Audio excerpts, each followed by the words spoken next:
So next, we'll move on to the pink. Make sure that you massage your bag.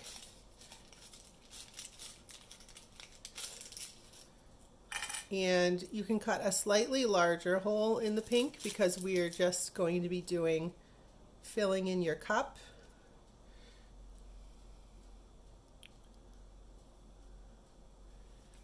And making these bulky letters for the hot. So we're going to start by outlining your cup.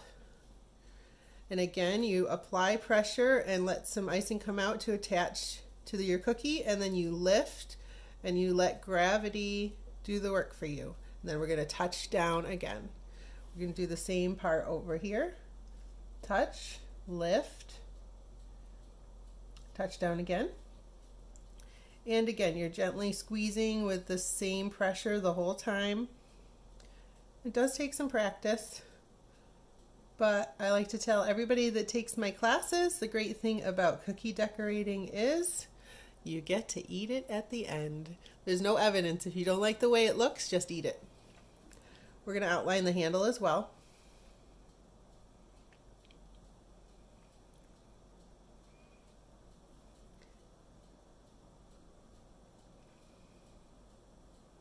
And be sure to close your loops and have your icing attached.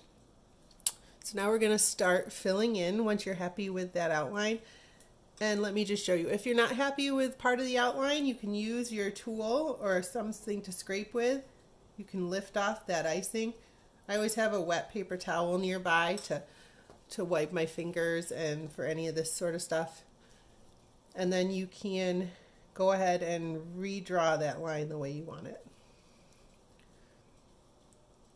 And now I'm getting picky because because I touched that. Okay, now we're ready to start filling in. We're going to do the handle first. So you're just going to follow the edges of the outline you did and fill in.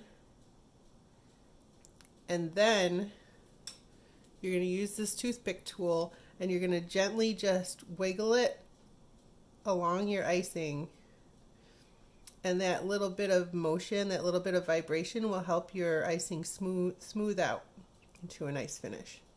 And if you're brave, which I usually am because I'm also impatient, you can lift up your cookie very gently and carefully. Make sure you have a good grip on it. You can tap it or you can shake it. And that will also help your frosting, your icing get nice and smooth. Forgive me for switching back and forth between icing and frosting. It really is royal icing. So now we're going to fill in your cup. We're going to start in the middle, make a big lump, and then follow around the edges of that circle.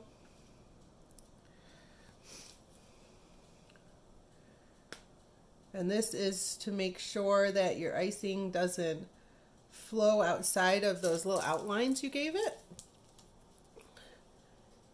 If we started on the outside edge, there is a possibility that when we got to the middle, there would be too much and we'd have a breakthrough on our dams, which is fixable, but takes a little extra time. So now that we're almost touching the sides, now we can follow along the edges and fill in any of those gaps.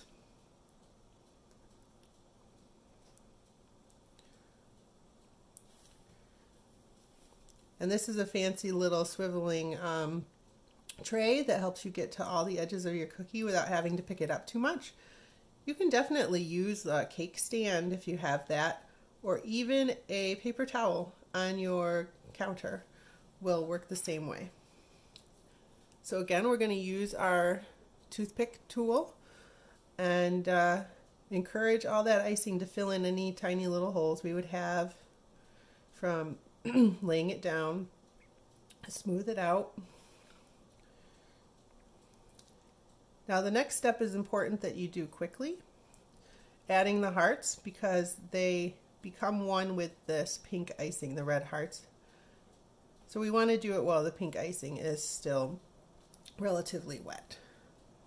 Now when I put these kits together for you guys, I'm going to do my best to make your pink icing a little bit more fluid than the stuff is that I'm using right now, so that you won't have to pick up your cookies.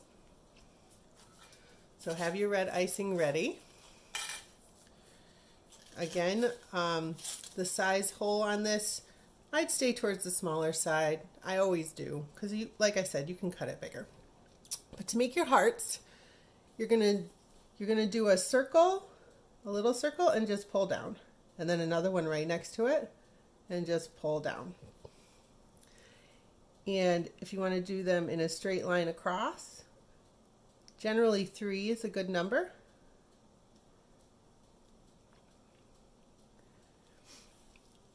And now you can use your little toothpick tool, see how I got a little wide over here, to encourage this red icing to make a heart shape.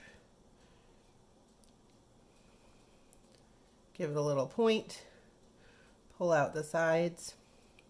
But once again, you have to work quickly or wait till all your hearts are piped to do this step, because your pink icing is hardening up and you have a small period of time. So now we're going to switch down a row and put hearts alternating in between. And continue this down your cup. Now this is just the pattern that I chose for this cup. You are welcome to get creative and do whatever you would like. In fact, I encourage it.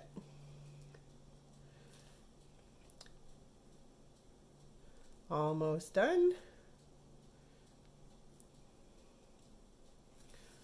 Okay, let's touch up those hearts a little bit. And when you're touching up, just be careful not to put your little toothpick in the pink icing. It'll just transfer into your red. It won't be the end of the world, but you'll see it in there. In fact, I'll do one for you. Sometimes it's a cool marbling effect, but you can see that it's starting to come in there. Wow, that's pretty good actually. Don't worry, I make plenty of mistakes. I just eat them or cover them up with more icing or give them to my 2-year-old. There's a reason why I do this during nap time.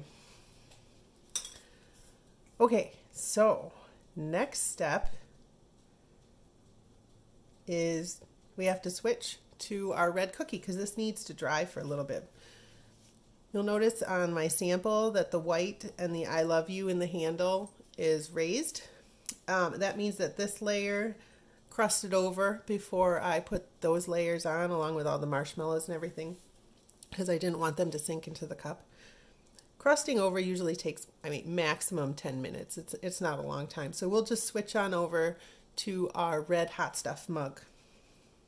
And I'll just put this aside and hope I don't shove my finger in it.